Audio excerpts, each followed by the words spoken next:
everybody? Jaysin Static with another episode of the interview series.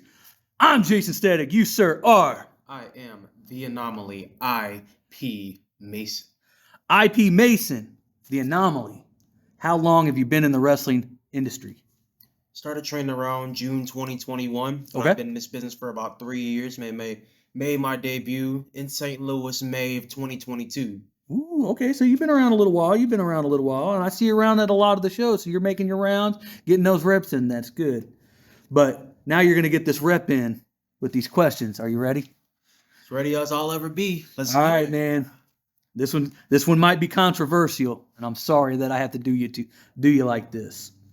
What is an unpopular wrestling opinion you hold without revealing any names? And what is your logic to back it up? All right. There's so many nitpicky things. Just pick one. I could just name. Let's see. Man, I gotta say, a lot of people make Shawn Michaels look bad. There's lots of super kicks around here. Man, Right. Back when I saw Shawn do it back in the day, that sweet chin music, you get hit with it, you get tapped on the chin even a little bit, you're knocked out cold. Right. But nowadays, man, There's a lot of guys just don't do it justice. Like, they're just hitting super kicks in their matches, and then like somehow, like the guy's still getting up. Like, man, you got to do Shawn proud. You got to really do Shawn proud. You got to lay it in. You got to make sure you knock somebody out with that. Make sure that you are emulating the real sweet chin music. I personally don't do super kicks, but I'm just not good at super kicks, man. I'm not even gonna lie. Well, it's a good reason not to. If you're not, I think we can use this on the flip.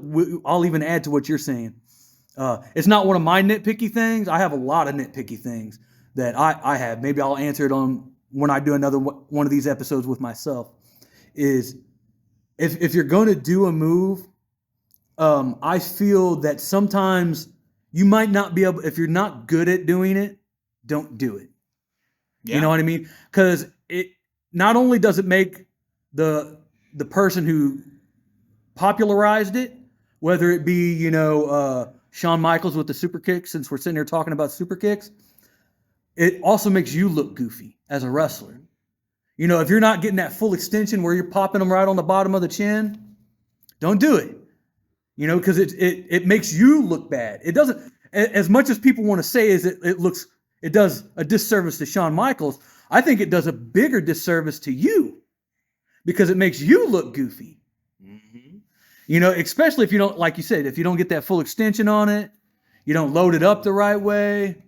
I think too much blatant ripoff of like, if you're doing it the exact same way he does it, where you get in the corner and you're loading up the band, I think you're doing too much of a disservice. If you're going to do somebody else's finishing move, tweak it, maybe add your own little element or spice to it. Like everybody does spears nowadays. Those are a lot of things happening. But if you see everybody that does spears, everybody has their own little way of doing it. Bobby Lashley's got his way of doing it.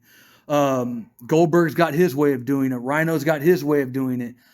Roman's got his way of doing it. You can do the same thing, but tweak it and make it yours and make it look as good as you possibly can. Would you agree on that? Wholeheartedly. I'm not gonna lie. I'm one of those people who are guilty of doing the spear every now and again. And you have a pretty solid spear, And I have my own way of doing it too. Exactly. And I think that's where, to piggyback off the super kick thing, a sweet chin music thing, I think if people tweak it and add a different element to it and make it their own, I think that's good. Because my finishing back in the day, my finishing was the Tajiri spin kick, the Tajiri's finisher, the head kick. Yes, that was my finisher. Muda also did it, and a handful of other Japanese wrestlers did it. There was a couple American and European guys, and a couple of Mexican guys that did it. But I think we got to tweak it and make it my own. I tweaked it and made it my own. I didn't do it. I tried to get full extension with it. Instead of coming in with my leg kinked like they did and smacking you with it, I got full extension with my leg. So my leg's straight, like hitting you with a full kick to the side of your head. And I'd tap it right on the side of the neck. Boom, you're out. But man, I appreciate that first question. Thank you, man. The anomaly. I.P. Mason. Are you ready for that second question? Let's do it. Come on. All right. This might be you're still fresh in the game, but this is thinking long into the future. So think about this.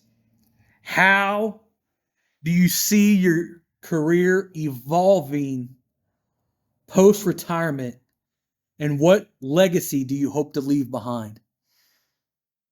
Man. Legacy. Well, it's a funny thing because my journey going into pro wrestling, you hear everybody saying like, yeah, I wanted to be a wrestler ever since I was a kid. I'm watching WWE, Stone Cold, Right. The Rock, Bret Hart, Hulk Hogan. Yep. I grew up watching wrestling, but I wasn't one of those people. Oh, okay. Never athletically gifted, but just trying to figure out what I wanted to do personally in my life. Right. What did I truly love? What did I want to do with the rest of my life? Right. And I only decided on this back when I was in university, going for my IT degree. Okay. Funny, right? Right. But played up into the gimmick. Makes sense, man. Man, like as I was just like thinking about what I wanted to do, it's like, man, even though I'm pursuing IT right now, I really want to be a pro wrestler. And so that's the whole reason why I'm in here. So as far as legacy goes, man, that is a really tough question. I don't know what legacy I want to leave, but I know that each time that I step into that ring, I'm going to give it my all. Right. Not just going to, half-ass anything. I'm going to take every opponent seriously, take every match seriously, make sure I get my name out there as much as I can. Even if this wasn't the dream then, it's the dream now. Right. Absolutely, man. I'm going to do a callback. You said that it's not something that you wanted to do, right, initially. And now you're in it, now you want to do it full on. But what made you decide that you're like, okay, one day out of the blue, you're like, oh, I'm just going to become a wrestler? What was it that clicked in your head? It was like, I think I might try this. Honestly, it was a lot of people just putting the puzzle pieces together for me. Okay. Had friends who were in the business already who knew they wanted to do this. You want to give them any shout-outs? Nah, I won't give any shout-outs right now. I won't give any shout-outs right now. Got you. But, yeah, they started training in the business probably about like a year or two before I got in the business itself. Letting me know what their experience was like. Yeah. And just other friends who knew that I just really had a passion for this. Right. Were the ones who pushed me. The ones who had nothing to do with the business, but they can see how much I loved it. Right. Now, this is something I think about, is being passionate about wrestling as a fan. Your passion changes when you actually become the wrestler. Yes. It becomes different. Like, you still have that same love and passion for wrestling, but you almost, once you actually graduate from a class, from a training school, wherever you decide to train at, it becomes a different type of passion and love. You almost build like a deep appreciation for it, because it is so difficult, and not very many people. I don't know about you. When you're in your training class, I remember in my class there was like 15 guys, maybe 10 to 15 guys, and this is back in like 2007, 2006, somewhere around there. And there was like 10 to 15 of us. I was the only one out of that 10 to 15 guy group that graduated. So it's hard. It's a physically, emotionally, and psychologically draining business. And it's tough. And I think it takes a certain type of person to actually want to step foot into wrestling and do it, because it is all of that. It's hard. It's hard mentally. It's hard physically. It's hard, on every aspect of life. It's hard. And I think that a lot of wrestling fans, like me as a wrestling fan back in the 80s and 90s, whenever I was growing up, I loved pro wrestling and I always wanted to do it, but my love for pro wrestling grew when I got into it. It made me feel a little bit different.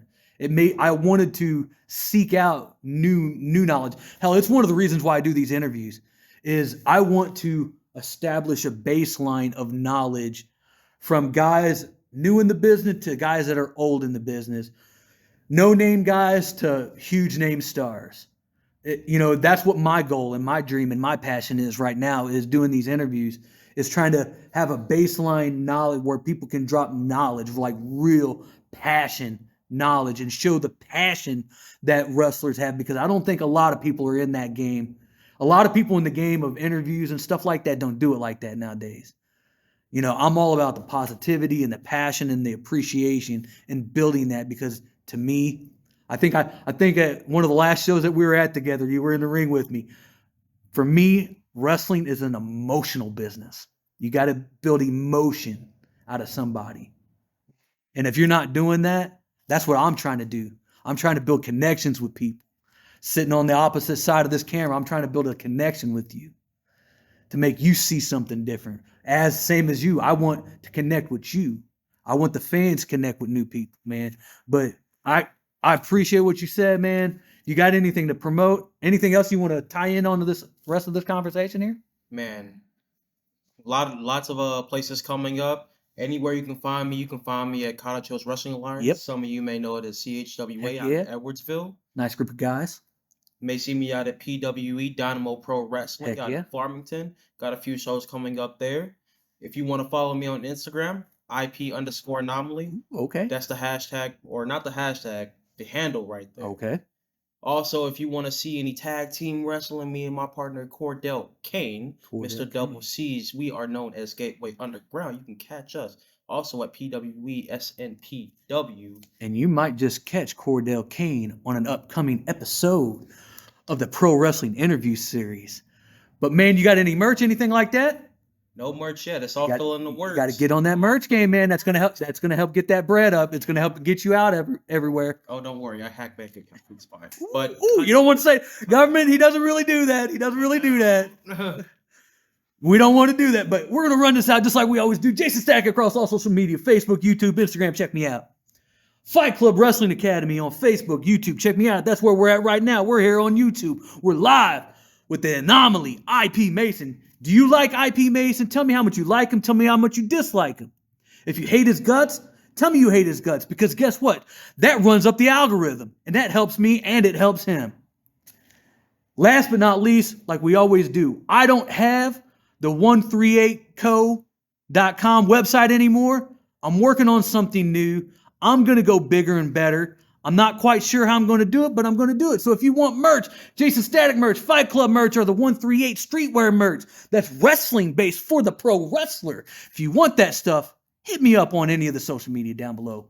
The Anomaly, IP Mason. I appreciate you, brother. Thank you. Thank you.